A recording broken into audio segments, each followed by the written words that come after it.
Itu kenapa aku ngelaporin ini. Awalnya mas, aku cuma kayak ya udahlah, yang penting ini orang minta maaf, aku ancam dulu. Ternyata setelah aku ancam, boro-boro minta maaf, malah ngirimin aku kotoran dia di toilet.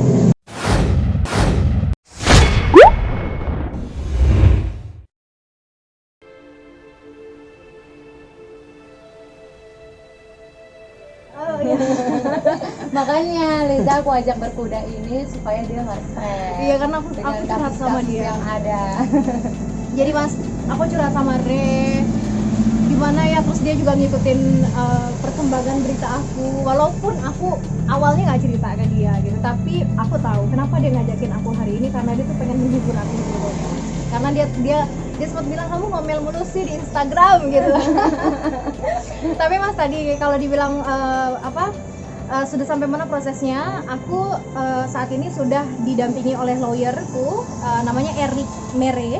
Nah, jadi Bapak Eric Mere ini akan menyelesaikan kasus ini sampai dengan pelakunya tertangkap. Dan saat ini kan tadinya aku membuat laporannya itu di Polsek Bekasi Selatan. Nah, tapi sekarang sudah dicabut laporan di sana dan kemudian dialihkan ke Polda Metro Jaya. Kapan mungkin kemarin masuk pemeriksaan itu? Pemeriksaan akan aku kabarin dalam beberapa hari, karena pencabutan baru tadi malam, artinya hari ini pagi itu baru masuk surat ke Polseknya sendiri untuk laporan pencabutan aku. Mungkin dalam 2-3 hari aku akan ke Polda, nanti kita ketemu aja rame-rame. Kenapa milih ke Polda? Ke Polda Metro Jaya. Iya mas, karena dari kemungkinan untuk prosesnya akan lebih cepat itu di Polda Metro Jaya gitu, karena kan ada cybercrime dan lain sebagainya yang akan lebih intens dan juga akan lebih gampang untuk proses selanjutnya dari sana dibandingkan dari Polsek. Untuk bukti tentu yang aku posting ya sayang, yang aku posting itu sudah jelas itu lebih ke ITE-nya, karena dia melakukan pencemaran nama baik. Karena ya aku nggak akan marah kok kalau misalnya memang benar kejadiannya, aku nggak akan marah. Tapi ketika aku tidak melakukan itu, aku dijudge, aku datang ke tempat itu sementara aku nggak pernah datang ke sana gitu. Sebagai perempuan, aku berhak untuk menjaga marwahku, menjaga harga diriku. Itu kenapa aku ngelaporin ini. Awalnya mas, aku cuma kayak ya udahlah, yang penting ini orang minta maaf, aku ancam dulu. Ternyata setelah aku ancam, boro-boro minta maaf, malah ngirimin aku kotoran dia di toilet, di DM. Dia bilang ini nih kotoran gue gitu, tapi bahasanya kasar, ini kotoran gue, biar lo lihat gimana lu tuh di kotoran gue gitu. Seperti itulah maksudnya. Memang kurang aja. Ini satu akun atau berapa akun?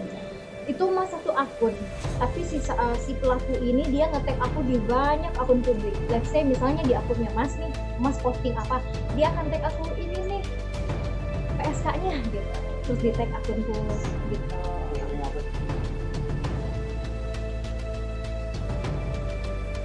Cuma kan kalau misalnya kondisinya seperti ini, lebih kepada memang haters yang aku nggak tahu alasannya kenapa dia nggak suka sama aku sebetulnya. Dan awalnya kan bermula dari aku komen di salah satu akun Instagram yang tidak ada hubungannya dengan dia, aku tidak kenal dia sama sekali, dan kemudian ya udah jadilah orang ini meradang gitu loh, malah ngatain aku dan lain sebagainya gitu. Udah awalnya aku suruh dia minta maaf aja, tapi dia nggak mau. Sekarang masih ada nggak? Oh masih mas, tiap hari. Jadi dia nantangin aku, ayo dong kalau bisa lu temuin gue. Karena kan itu kurang ajar. Kalau misalnya, makanya aku dengan kuasa hukum ya, kita harus temuin orang ini. Berarti orangnya tahu dan tinggal di mana sudah tahu. Dari bocoran kepolisian sudah tahu. Tapi kita lagi mastiin aja sampai memang benar-benar ketangkap di titik itu.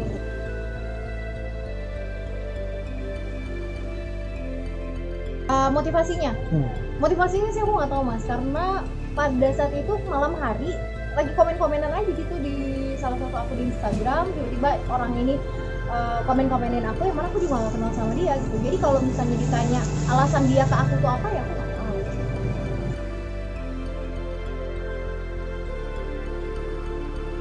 Oh sering mas, aku kan banyak sensasinya ya mas. Orang mikirnya aku settingan lalu segala macam. Cuma logikanya aja mas, aku ibaratnya di industri ini aku punya karya kok, karyaku cukup bagus. Aku nyanyi juga bukan nyanyi yang alcocun gitu loh, artinya sesuatu yang bisa didengar dengan baik gitu. Kenapa aku harus menggunakan settingan untuk memblow up itu gitu.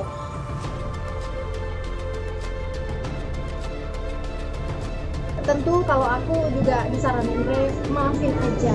Tentu aku akan maafin. Tapi ketika ini sudah masuk ke ranah kriminal, kemudian sudah aku laporkan, aku akan ikut dengan apa yang kepolisian lakukan, kemudian keputusannya seperti apa, itu akan menurut bagaimana sanksi dari apa yang dia lakuin. Tapi as a human, pasti aku akan memaafkan. Aku juga mungkin ya namanya orang nggak kenal kita Mas, bisa-bisa aja orang nggak suka gitu ya, itu hal yang wajar gitu. Tapi kembali lagi karena sudah masuk ke ranah hukum, aku kembalikan sama kepolisian. Oke. Ya, makasih. Thank you.